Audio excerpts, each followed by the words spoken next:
بریم کارت دارم. بدو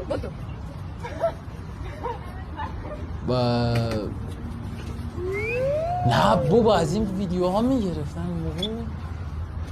وایسا ببین جواب این بچه رو که میده کجا رو من بدون پدری رو چجوری بزرگ کنم. Bile bile yandı yüreğim.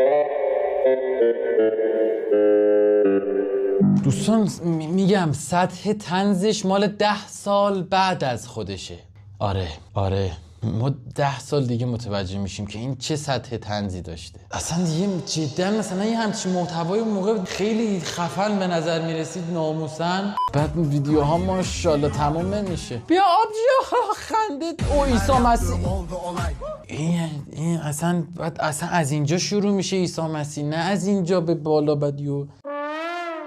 شاید اصلا عیسی مسیح نبود، شاید مسیح و عیسی، نمیدونم دارین چیکار میکنین واقعا. بعد بدون هیچ دلیلی یوها خنده به حالت جدی برمیگردید و به سمت دوربین حرکت میکنید.